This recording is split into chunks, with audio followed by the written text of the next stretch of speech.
Hey, guitar nerds, pedal nerds, amp nerds, cable nerds. Today something weird happened. Usually when someone wants to send me a product, which is cool that people now want to send me products instead of me having to call them and say, hey, could I please get this to demo? I got a package in the mail. And it's from Guitar Amplification by i2e. So, this guy, whose name is Rolf Molitor, apparently follows my videos and writes me a 3-page letter, which is cool, explaining shit that I didn't know. So, he has this little gadget called the Purr, pictures of which will fly in right now as I tell you about it. The Purr is, well, the AG 1.0, whatever, called the Purr, the Pickup Resonance Rescue. And I know it would have been better to take pictures with a cat instead of a dog, but the dog was lying there, so shut your trap. And he says there's obviously a lot of mojo and voodoo about cables. Cables having a directionality, only plug it in a certain way. He says that's total bullshit because physically you cannot actually prove anything about that. Obviously, high quality of a cable is important. Most importantly, what is how well is it insulated against interference from the outside, cell phone shit like this, and how tank resistant is it? You know, stepping on it, rolling over it with 412s, all this stuff. A cable needs to be sturdy. Other than that, the capacity of the cable is what fucks up your sound. And so, Kapazität. I'm gonna translate that with capacity. I don't know anything about electronics. So let me try to get that correct. He actually put "that's what she said" jokes in here. One that I can't really translate into English. Something about the length of the cable, the longer the cable, blah blah, that's what she said. That's my kind of guy, which is why I'm dedicating half a day to do this for you, okay? So, because otherwise, what do I care about a little box on a guitar? So he makes this thing, which as you can see is something that clips onto the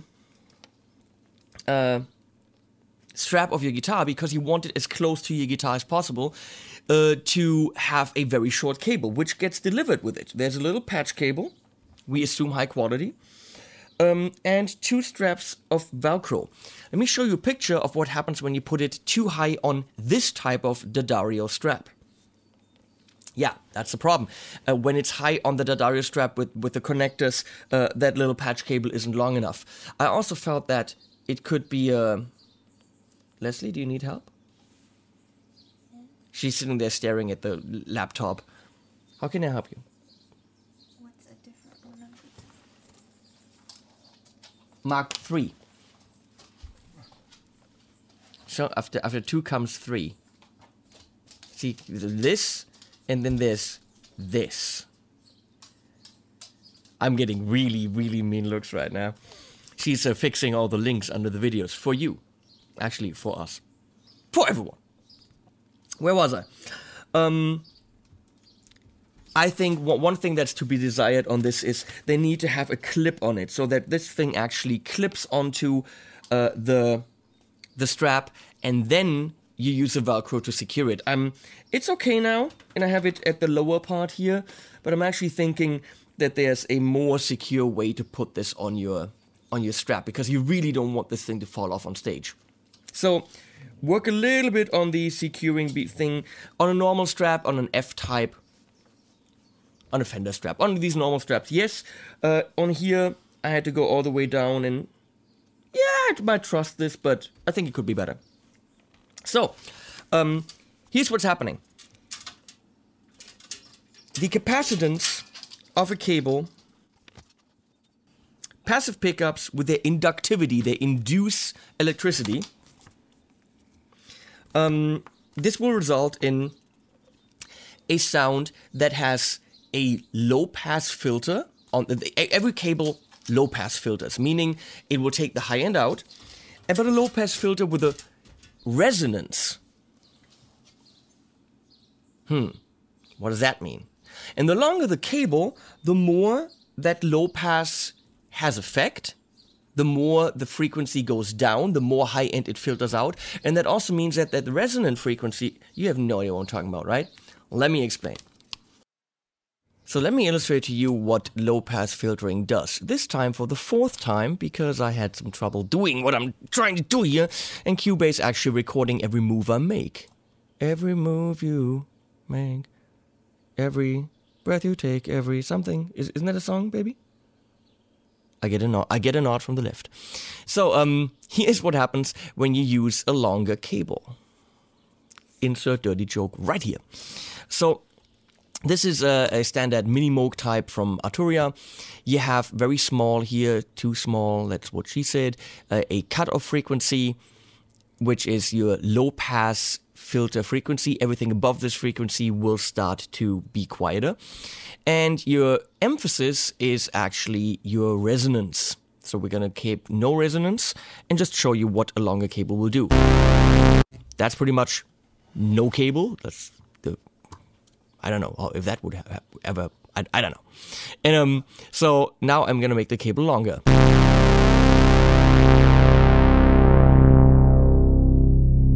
But a guitar cable has a resonant frequency, and that resonant frequency is an emphasis exactly at the frequency that the cutoff is at.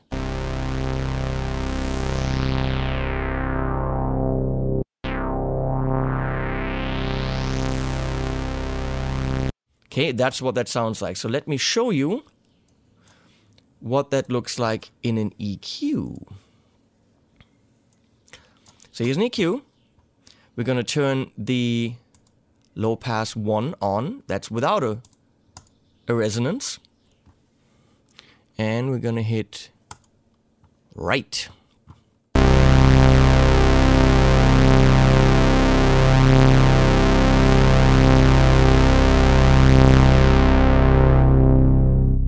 So again, the longer the cable, the more the high end will be cut out. And I'm going to switch to low pass 2 now, which I hope this thing remembers. And here is all of a sudden a resonant frequency, as you can see. So this is the frequency that's emphasized. And this frequency changes depending on cable length, okay?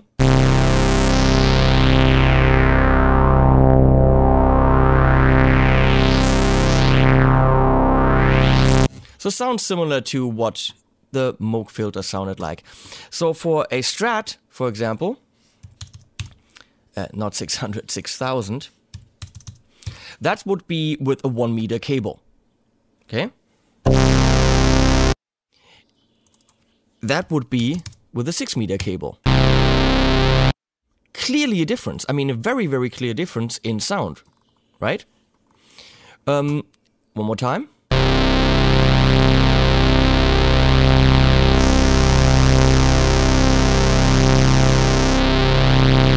So you don't want that change in your sound. You want to, no matter how long your sound is, no matter how long your cable is, you want that resonance to be at the point where it's at, where your guitar has that frequency, which comes from the windings of the pickups and all that, something technical that I don't understand. So let's look at a humbucker where the, what's the word? Let me see, the resonant frequency, the humbucker, I'm reading the letter that he wrote me. The more windings, the more inductivity.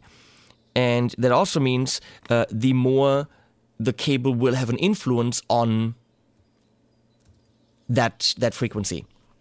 So humbucker, let's say, would have 4000 to begin with because it has more windings. Therefore, the capacitance of the cable has a higher influence to begin with. So to begin with, we have 4000. A long cable will give you 2000. So that would sound like this.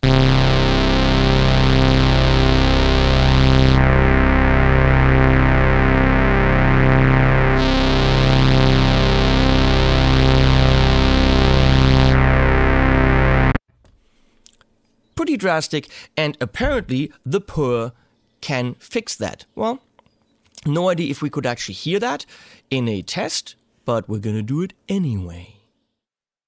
So now that you found out what longer cable runs actually do, he says a good cable, the capacitance is 100 picofarad, 100 picofarad, or lower, which still means for a 6 meter cable, which is roughly what we have here, we have a capacitance higher than 500 picofarad. And as we've illustrated for single coil, that's 6K down to 4, or for humbucker, maybe around 4K down to 2. And their thing is supposed to not do that. It's supposed to help us control it or fix it. Comes with a 9-volt battery, lasts 500 hours, which is pretty good. And it has true bypass, meaning should the battery go down, it'll just go into true bypass and still work. And it'll cost 169 bucks. Comes in a nice box for the box. It comes with a Velcro, little patch cable, battery installed. Is that cheap? You know, it's a very special product. It's a product for people with ears, people that want their signal to be good. And it's a product at that price because obviously right now, these are handmade. They're making them in small numbers. Numbers go up. A product like this can get cheaper. But the very first test for 3 seconds that I did, it freaking works. So let's test this. Right now it is, I don't know, it is off. It is off. So I'm going into the Vox AC30 on the top boost channel, but in clean, going into the Torpedo live with a 412 cab. Okay? I'm in the front.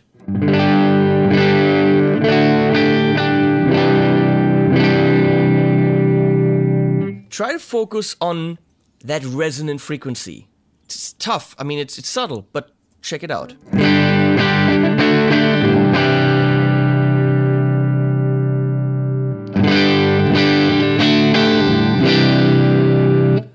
For fuck's sake, guys, that's not subtle. Leslie, did you hear that? She never hears any differences between anything. Let's find out, okay? I'm gonna turn the Purr off. Okay?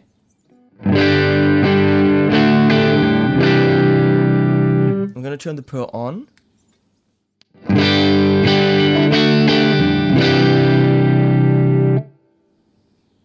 It's really noticeable.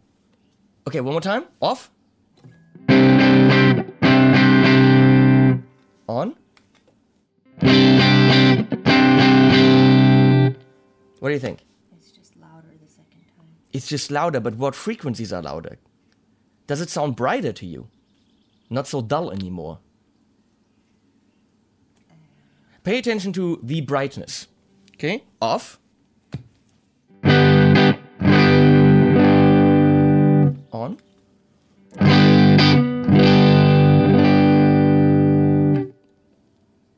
Brighter, huh? I don't know how a sound sounds bright.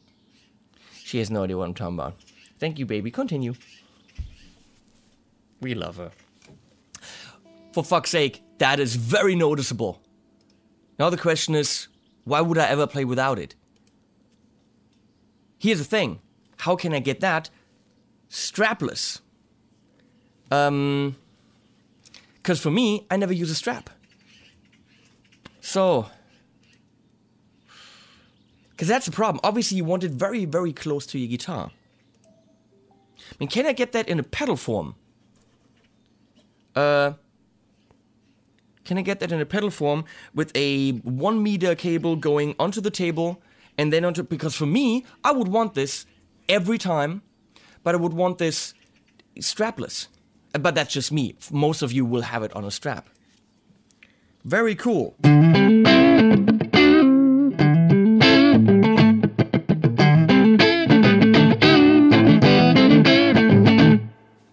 And off.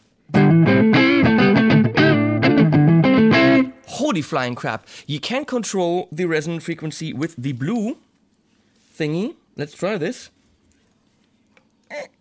It has little clips, and that actually shows you numbers.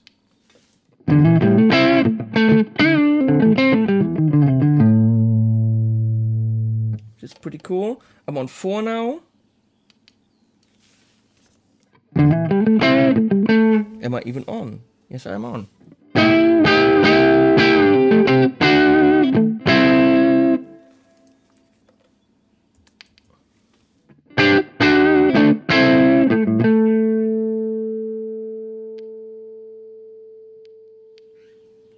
like 0. So that had the most high end to me.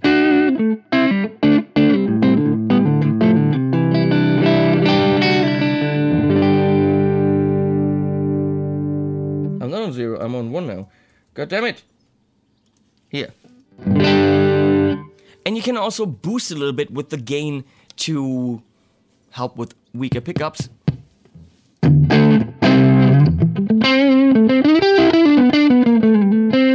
Let's go into the single coil.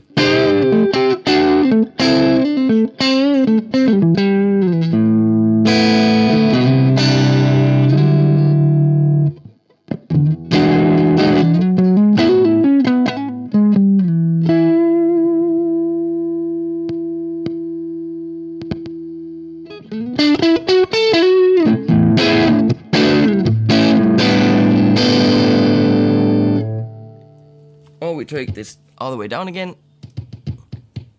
So no gain boost. Where am I going? Oh, I went all the way around.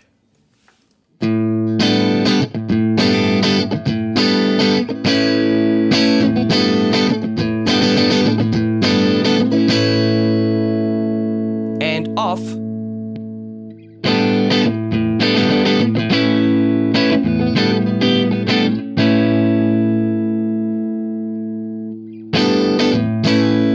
Well, fact is, it really does make a difference. And you shouldn't check it out, because once you do, you're like, I always want that on my signal. I really feel now, please send me this in pedal form. And I'll just put this on the table and have a short patch cable running to it. How long can that patch cable be before the... You know, you guys from i2e figure that out. How can we make that pedalish? Because I don't use a strap. So I want to thank what's his name again? Rolf. I want to thank Rolf. I want to thank him. I want to thank him very much. Don't laugh, baby. I want to say thank you for sending this unsolicited to me as a surprise, and it's a cool product. So if you guys are tone nerds, get it. There's a website here, I hope. i2e-audio.de. You can get it directly from him. If you're nuts about your tone, get one. Thanks for hanging out. Thanks, Rolf. See you guys.